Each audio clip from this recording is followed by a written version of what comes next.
రెచ్చగొట్టేది ఏముంది సార్? మేము ఇక్కడ మాకు న్యాయం చేయండి సార్. మాకు రెచ్చగొట్టేది ఏమి లేదు, మాకు న్యాయం కావాలా? న్యాయం కావాలి సార్. మరి కుల రాజకీయం సార్ ఇక్కడ చేసే స్టేషన్లో ఎక్స్ట్రా చేసే కుల రాజకీయం సార్ ఇక్కడ చేసేది ఎవరేం సార్? ఇక్కడ దళితుడనే కదా వాడు దళితుడనే కదా సార్. మరి మీకు ఏం కావాలో అది చెప్పండి. అమ్మాయి అబ్బాయితో లేచిపోయారు సార్. పిలిచి మాట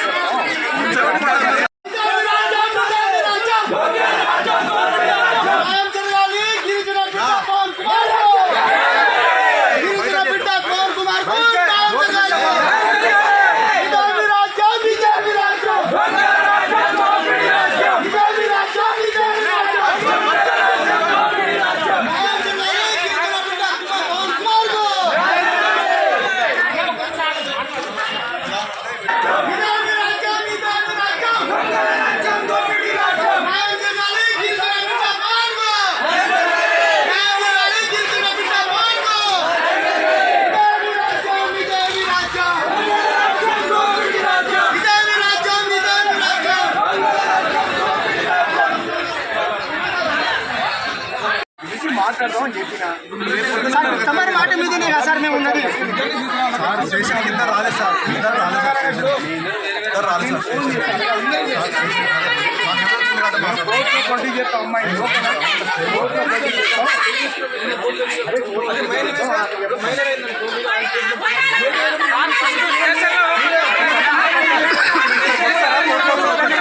కోర్టులో చేస్తారా సార్?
ఎఫ్ఐఆర్ అయిపోయింది ఆల్రెడీ.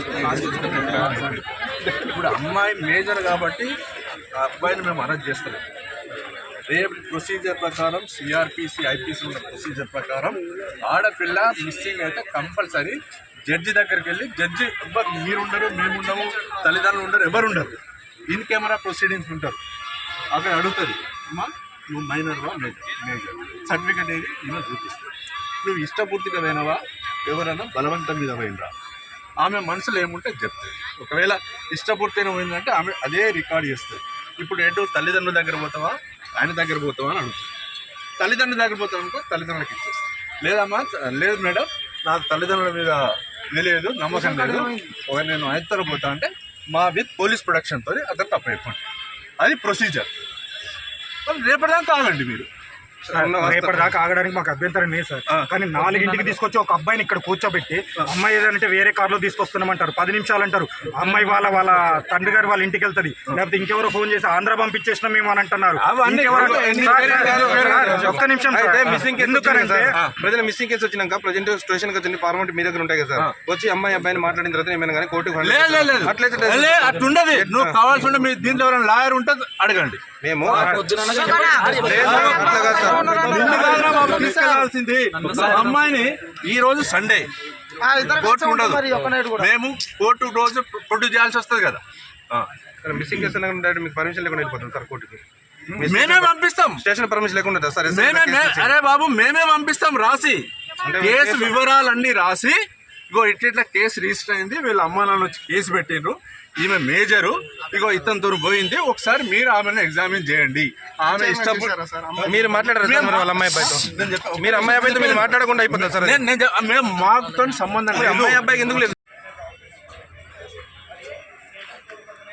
3 రోజుల క్రితం ఫిర్యాదు ఇవ్వడం ద్వారా మేము దాన్ని కేసుగా నమోదు చేసినాము. ఈరోజు అబ్బాయి అమ్మాయి ఇద్దరు వచ్చారు. వాళ్ళు మేజర్స్ మేము వెళ్ళిపోయినాము, ప్రేమించుకున్నాము అని వాళ్ళు చెప్పడం జరుగుతూ ఉంది. అమ్మాయి ఇప్పుడు మా కస్టడీలో ఉంది. మేము షీటింగ్ వాళ్ళ ఆఫీస్ పంపిస్తాం. నైట్ మా కస్టడీలో ఉంటుంది. రేపు ఉదయం కోర్ట్ అవర్స్లో కోర్టులో ప్రొడ్యూస్ చేస్తాం. జడ్జి గారి ముందు ప్రొడ్యూస్ చేస్తాం. జడ్జి గారు స్టేట్మెంట్ రికార్డ్ చేస్తారు. ఆ జడ్జి గారు రికార్డ్ చేసిన స్టేట్మెంట్ ప్రకారం ఒకవేళ అమ్మాయి కనుక నాకు ఇష్టపూర్తిగానే పోయినాను అతనితోనంటే ఆ అమ్మాయి ఇష్టపూర్తిగా జరుగుతుంది. లేదు నన్ను బలవంతాన తీసుకుపోయినంటే దానికి ఎవరైతే కారకులైతారో వాళ్ళందరి మీద చట్టారీత్యా చర్య తీసుకుంటారు.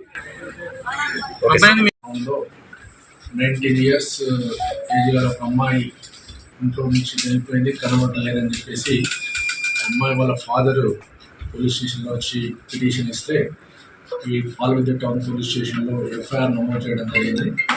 మేము తప్పిపోయిన అమ్మాయి కోసం టీమ్స్ పెట్టి సెర్చింగ్ ప్రారంభించాము. ఇది ఉండగా ఈరోజు అమ్మాయి అబ్బాయిలో వచ్చేసి మేము నేను ఇష్టపూర్తిగా పోయిన ఒకసారి చెప్పినాము, ఇష్టం లేదని ఒకసారి చెప్పడం జరిగింది. సరే ఏమైనా అమ్మాయి వచ్చేసింది. అమ్మాయి ఇప్పుడు షీటింగ్ కంట్రోల్లో ఉంది. రేపు అమ్మాయిని జడ్జి గారి ముందు ప్రవేశపెడతాము. జడ్జి గారి స్టేట్మెంట్ రికార్డ్ చేస్తాం. తర్వాత కోర్టు ఉత్తర్వుల ప్రకారం అమ్మాయిని ఇక్కడికి పంపించాము ప్రకారం నిర్ణయం తీసుకుంటాం. అంటే అబ్బాయి వాళ్ళు వచ్చి ఇప్పుడు కూడా తెలియదు. కోర్టు జడ్జి గారి ముందు స్టేట్మెంట్ రికార్డ్ చేస్తాం.